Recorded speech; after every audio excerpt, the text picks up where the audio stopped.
Aloha, namaste. This is Radha, and I'm here to talk about our full moon, which is coming up here on the 10th. It's going to be 10:37 a.m. Hawaii time, which is 1:37 p.m. Pacific Daylight Time. This full moon is a very auspicious one. It's called Guru Purnima. This is the full moon Purnima of the Guru. We are honoring those who bring light into the darkness. We might have particular teachers or people who have helped shed light for us, brought us out of a place of avidya, of ignorance, and into a place of wisdom and awareness and a higher self-elevation. And these teachers are referred to as guru. We have sat gurus, those who are realized beings, and then we have a guru that could come to you in any form. It doesn't necessarily even have to be an actual teacher. We learn from our children, right? We learn from those we encounter in our daily life. We learn from regular people and from our interactions, and we're also our own guru, right? We learn from ourselves. Um, in India, this is a holiday that is honoring the sage Vyasa, who was the author of the Mahabharata. This is the Indian epic that has the Bhagavad Gita within it. We also are honoring Shiva as the Adi Guru, as the original guru, the teacher who brought these yogic philosophies down to earth. We are each of us finding our own source of wisdom in this full moon. This is, as a full moon, it's at the high point, it's the apex of a cycle. The new moon begins the cycle. The full moon is where we're reflecting on the opposite energy of that cycle.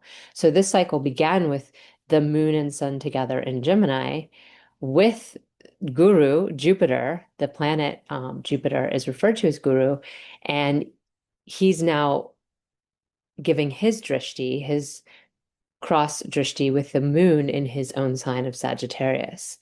And this is the sign of our teachers. It's the sign of our beliefs, our ideals, what inspires us, what makes us go out into the world and share what, what we believe, what allows us to bring meaning and purpose into our life.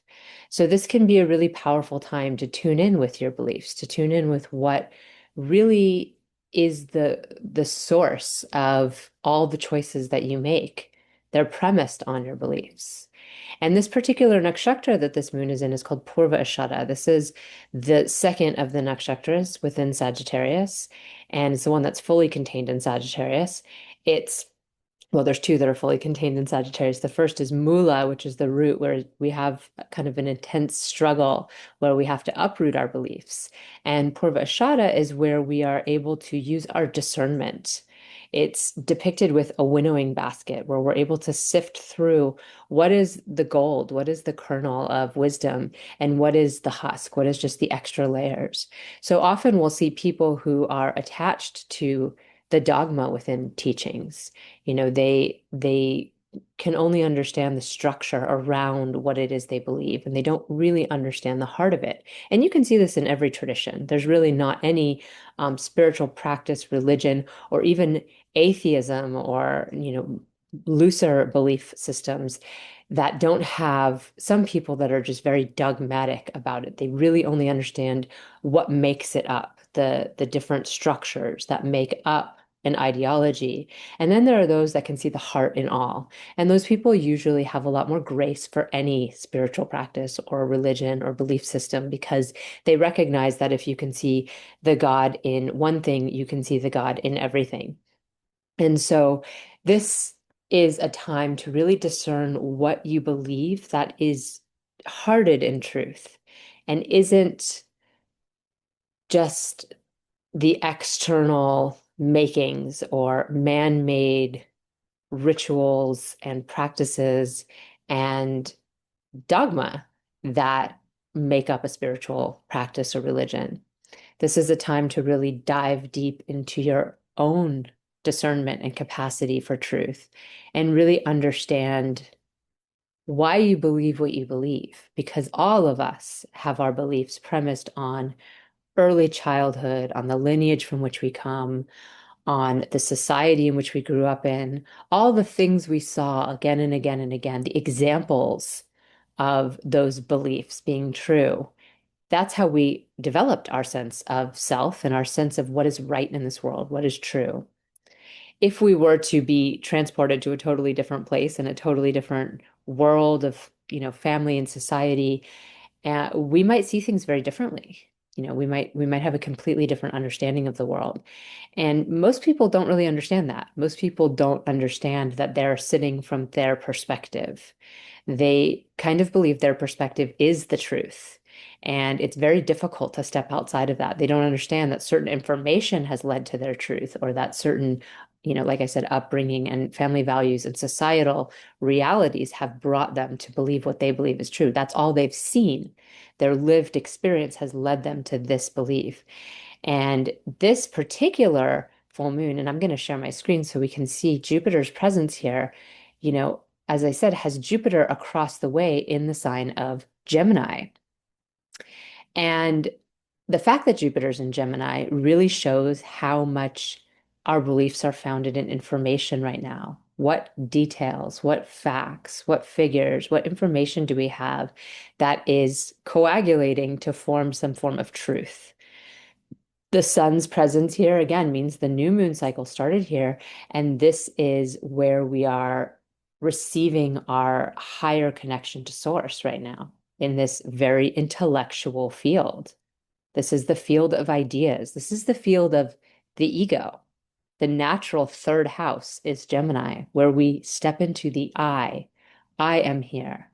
I am doing this. And I can do something else. The possibilities come out in that intellectual reality. We're stepping out of our value system in the sign of Taurus into this more fluid realm of our mind where we can imagine different possibilities. We can read about different possibilities. We can see a movie about different possibilities or watch a play and have a whole new reality in which we might want to step. Jupiter is Sagittarius, excuse me, is the natural ninth house. And this is the house of our higher wisdom, of our beliefs, of our teachers, of our teachings, and of our highest truth. So when we have these two houses working together, we use our personal will, our own ego, and our desire to stretch through curiosity, through learning new things, through stepping outside of our comfort zone, intellectually and otherwise, in order to test what we believe, to make sure that it's true, right? We have a premise, we have a hypothesis, we have a theory, and how do we test that and see if it's actually true if we were to put it in a different scenario? Or if we were to put it in this scenario over here, is it still true? Is it still true in that circumstance? Because Jupiter is in this sign of the facts and the ideas and all that, we might be more likely to test our beliefs right now. We might be more likely to want to learn different things and step outside of whatever founded us and premised us in our system of recognition of the world and truth and our place in it. But we also might be faulty in that. When we get too attached to the facts, when we get too attached to the figures, and we're not able to remember what the core truth is, or even see it, even get that wider perspective, that higher perspective, where we can take all the information and still understand something deeper than just what can be laid out in the details, then we move farther from the truth. And we can see this happens a lot when perhaps a guru that's really respected and known passes. They leave their body, and then the people who are left following them are trying to uphold their legacy. But they only can do it with the outer elements. This is what that person taught. This is what they said that day. This is what happened on this day, right? They have no inner spark that recognizes what was the inner spark of the guru. They might recognize it or see it, but they can't actually emulate it because it came from that particular source of light. And they're not able, you can't mimic it, right? You have your own source of light. And we know when we hear truth, when we hear someone speaking truth, we know it. And of course, many, many people can be charlatans of truth. They can use granules of truth or a premise of truth and then weave all these other stories around it. And people are very easily to follow that because they want to follow, they want to believe in something, and they want to understand what they're doing here. They want there to be a reason. So it's very easy to kind of sway people's barometer of truth with facts and ideas and knowledge, information, and lived experience, because the lived experience can show something that isn't necessarily true all the time. And real truth is true all the time. It never changes. It never wavers. So this is a time to really tune into that for yourself. And what are you learning? What are the fruits of what you have already tended to in your own little garden? What have you gleaned? What have you gained? What has wisdom brought you? How are you inspired? Because Purvashada is the early victory. This is that ability to see the first buds of the plant that you plant and be like, it's growing. I've put the seed in the soil, I've watered it, I've given it sunlight, and look, it's growing a little bit. And to make sure that what we're planting and tending and nurturing is what we really believe and is what we really want to foster as a universal tenet of truth, something that we can pass into the future and pass to others and have be true always. Purvashada is ruled by the goddess Apas. This is a water goddess. She rules the celestial realm of water. And as such, there's this very fluid energy to this particular star. We have the capacity to hold truth as perhaps you might imagine, like something that's in water, a rock or stone that's in a river, and the water is going around it and it comes back together again. Well, the water is always attracted to itself. The truth is always attracted to itself. It's going to keep flowing and it'll keep running. It'll keep running down the stream, but it remains water. It might move into a different kind of pool. It might even move into a larger body of water and no longer be considered a river. It might get into a tiny little puddle or a little pool that's no longer considered a river, but it's still water. Right? And this is the essence of truth as well. It's still always truth. So this auspicious full moon, I invite you to really look at the ways in which you embody what you believe and how do you practice what you preach and what are you preaching? Is it true? And if it doesn't stand up to the tests of all the different experiences and life experiences you have, maybe there's room for some adjustment.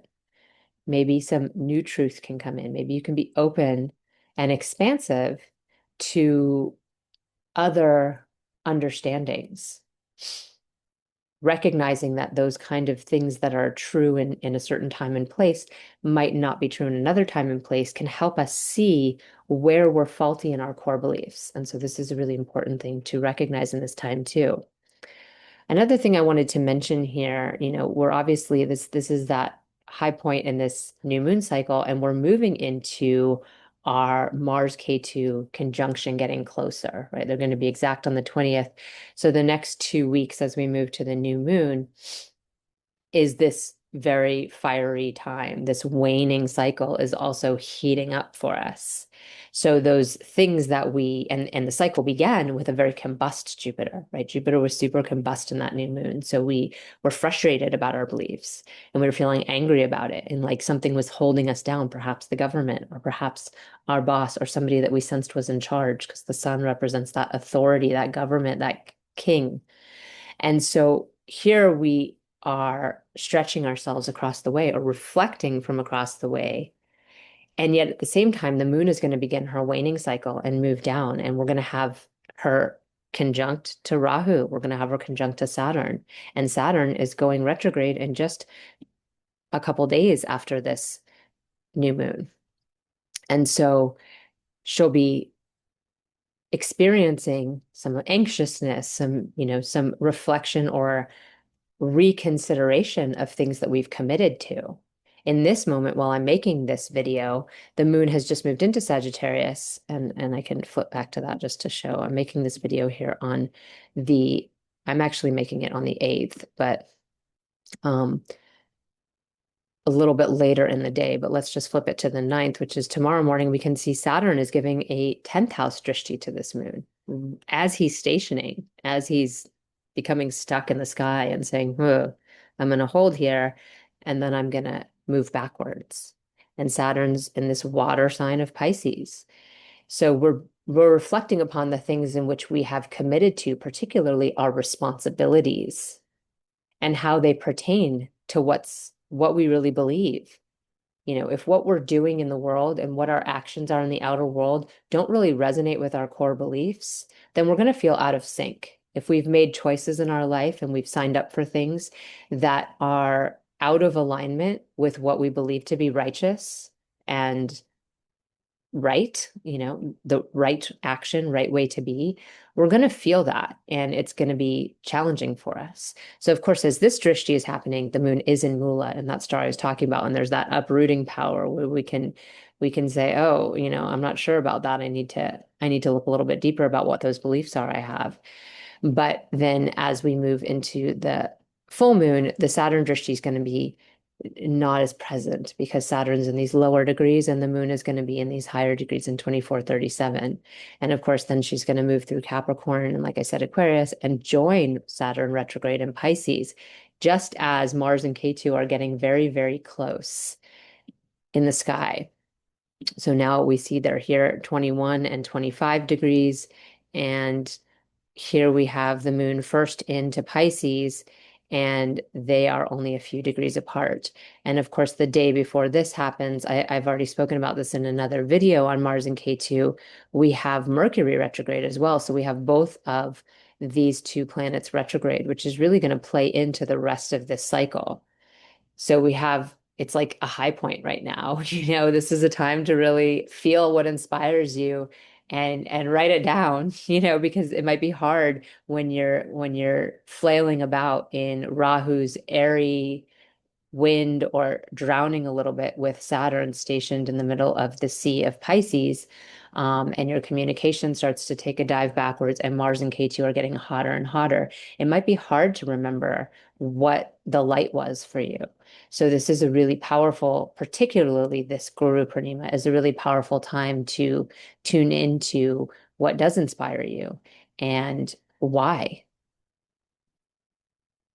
So I hope this is helpful for you. I do forecast for each of the signs for every transit we have, but particularly for these full moons, for Saturn retrograde, this is what I've done this week. So if you want to find out what this full moon is particularly reflecting for you, like what house is Sagittarius, you know, what is the moon ruling? What is that bringing into this house for you? And what is Saturn ruling for you? Where is Pisces in your chart? And how is this retrograde going to affect you? You can sign up for my Patreon group at patreon.com, Radha Home Astrology. And if you join the group Cosmically Aligned, then you get those weekly breakdowns. So every time there's a new shift, we also have the sun changing signs and Mercury going retrograde, like I said. So you'll have an opportunity to see what these specific transits mean for you. And you also, for just being a member of the free group, get these updates regularly and weekly breakdowns of the general forecast for all people. So you can see kind of how the transits are going and keep track of this because it is, you know, it's a very spicy summer. I've been saying that. This is the summer that is not for the faint of heart. And the beginning of it kind of started off with this fire as Mars moved in to join K2 on the 6th of June. And it's been building, the tension's been building through, like I said, Jupiter being combust. And now we have this moment to reflect upon, okay, we were frustrated about our beliefs, and we were having this kind of really emotional experience, and we're still having this emotional experience with Mercury in Cancer, the ruler of Jupiter and the Sun, where we might not be processing our words quite correctly, or our communication might not be coming out exactly as we mean it to. We might come into this very super kind of weepy place. And yet at the same time, we have this opportunity to dial in with what truly holds us, what is the core of who we are that helps us make all our other choices. Jupiter, guru, is the counselor to the sun, to the king, to our connection to source. And so when we are aligned with our beliefs, we tend to make better choices. We tend to know this is for us, this is not for us. That's that filter that Purvashada provides us with, where it's like, this is for me, this is not for me. This totally doesn't fit into my system of beliefs. This does. But when we're very wishy-washy and we're easily swayed by information, it becomes a little bit harder. But if we're too rooted down and we're so stuck in our confirmation bias, then we're not willing to take in new information. So we kind of need both ends of that. So I hope to see you soon, and many, many blessings on your next couple weeks here. I will be in touch with those of you who are members of my community and all of you the next time I do a video. Namaste. Oh, and if you would like to take a deeper dive with your own personal chart, if you'd like to look into how these transits are affecting you with all the planetary alignments in your chart or anything else that's up for you in this particular moment, you can book a reading with me at www.radhahomeastrology.com. Blessed Guru Purnima. Namaste.